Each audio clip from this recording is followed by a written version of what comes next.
Okay, the bed. Hey guys, welcome to the channel. We're finishing up the spreads for the last month of the first half of my bullet journal. So let's get into it. I was thinking of what I associate with June. So years ago, June was when classes would start, and what I associate with class and June is class suspensions because of the rainy season. So I wanted something that would look different to the last few spreads I've been making, which lean on the more purple side of things. So I went with lily pads and frogs. While looking for inspiration, I found these really cute frog illustrations by IU on Twitter, and I'm gonna incorporate those into the spreads. The color scheme is gonna be mainly green with a bit of pinkish purples and a bit of blue. I knew I was gonna have a busy week when I'm supposed to be making these spreads, so I wanted something super simple and quick to do, which I was able to achieve since I made this in about a day versus the normal 2 to 3 days that it usually takes me to record a plan with me. What's on the right side of the cover page is usually the centerpiece, so I started with making this cute frog. I used the lightest green I could find to make the belly area. Then to tie it in with the rest of the theme, it's going to be standing on a lily pad that I made sure to have a different tone of green to help set the frog apart from where it's standing. Drawing lily pads are pretty easy since all I have to do is make ovals and add the cut section. Next, I work on a lotus flower to give some extra color. I already pre-sketched the design and now I color it with my pink-purple color, lining it as I go since there's a lot of layers that I don't want to get confused by. For some contrast, I color in the lily pad with one of the darkest colors of green I have. My marker set has a lot of green, so I was able to use all of that to create the different colors of the lily pad so it doesn't look so monotonous. Like I said, it was pretty easy since all I had to do was draw and color ovals. Then I take my black pen and outline everything since it's also pretty weird to have the flower and the frog outlined but not everything else. To add more detail, I take my blue marker and make some lines that imply that it's on water. So that's just a few strokes under the lily pads following the roundness. For the month label, I'm going to be using the same style for all the titles throughout the entire month. I make the main text using a dark magenta color, then I get the same blue marker and make lines under it to kinda have the same vibe as the text being in water in a way. Well, that's the goal. Not sure if it looked that way, but it did provide much needed detail and interest to the titles themselves since they're really not fancy fonts. Using the same technique I used in my JoJo spread for the bubbles, I take the blue marker and draw on a plastic surface. In my case, I'm using a protractor that I don't really use that much. I tried spraying it with alcohol to make a fake alcohol marker thing, but it didn't really work, so I used water like last time. I add enough to make it flowy but not dilute the ink too much. Then I take my brush and put the ink water under the lily pads to add more blue but lighter than just having the plain marker. Be very careful when doing this so you don't overload your page and make it warp. I have a pretty thick paper with 180 GSM, so be careful if you have thinner paper. And then keeping it super simple, that's the cover, and now moving on to the monthly. For my usual accent color washi tape, I use this very bright yellow-green tape, completely forgetting that I use the same color for March. Then I use my cutter to make sure that the edges are straight. I wanted a bright tape since I was going to be using a darker green for the calendar itself. I prefer my monthlies with clearer calendar divisions, and the light colors are the accent tape on top rather than getting confused with dates by having unclear divisions on the bottom. I'm using the middle green shade of my vintage pens. There's 3 greens in my set of vintage pens shown in the barrels: the sea green, the normal green, and the dark green. I use the normal green barrel on this since it's the least used because it's not really part of my planning color code. The sea green is used for my majors, and the dark green color is the color I use for my shows. I also bring out a larger ruler to make it easier to make consistent vertical lines. Since the spine can distort the lines a little bit, I don't like making lines all the way across pages. I use my violet Muji pen to make the numbers because I'm using this type of shade as my accent color against the green. It also makes it easier to see them even if it's small. For the decoration, I have another sketch of the little frog on the side. I go through the same process of coloring it in, eyes first, then belly spot, then coloring enough to get the outlines. This one has a flower on its head. On the free space on the other side, I make another lotus flower. It's a slightly different look but with the same colors. To make sure that I don't get lost in the design, I outline everything first before fully coloring it in. Then I make the lily pad around it after I'm done. But now it's in a light shade of green compared to the one on the cover. Then I start lining up my pens to make the color code on the side. I first go through the pens and then go through the highlighters. I still can't find the highlighter I wanted to use for the pink color, so I just skipped it. And now on to the weekly. Surprise! It's a different format than my usual timed weekly. I'm also at the end of my bullet journal, so I really wanted to use up as many pages as possible. This is more of a free format weekly than I usually have, and it's gonna take me a bit longer to make since it does have a bunch of elements.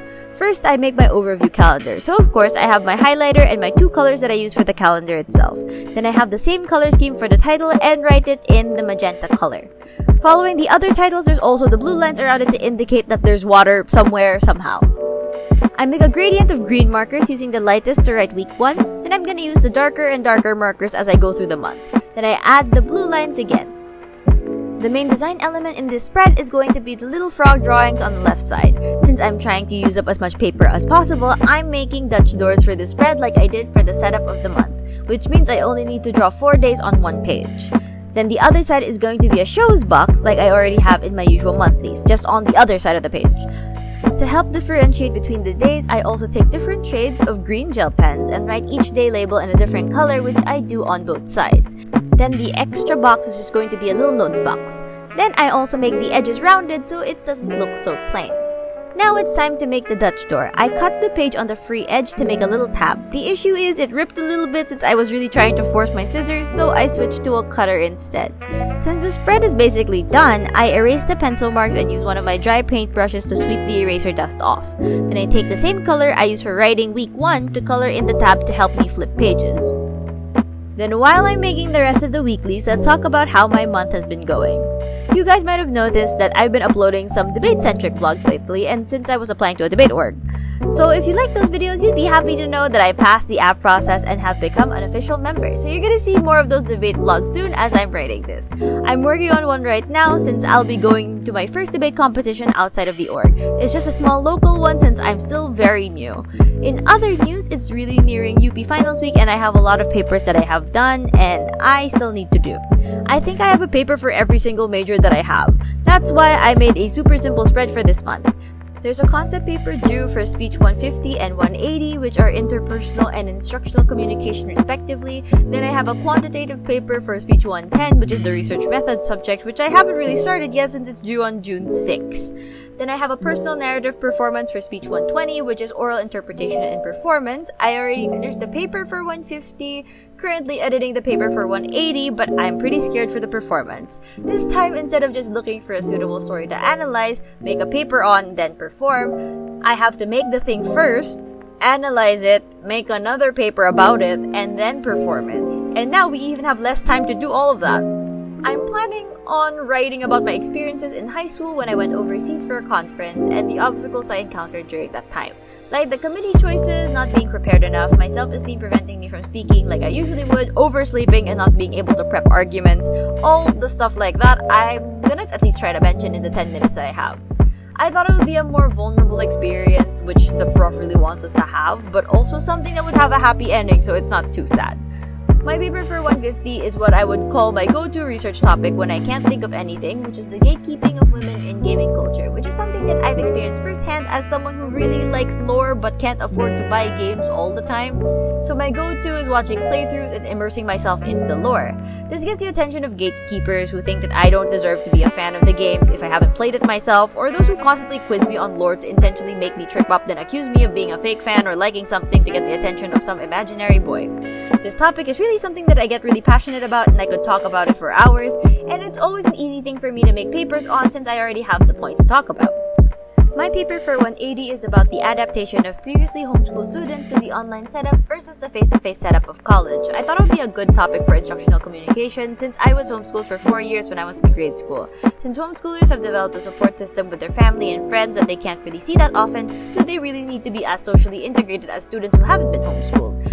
That's the gist of it, and I'm planning to make a studenting stories about my own homeschooling experience soon. So you guys watch out for that, and now let's get back to the spreads.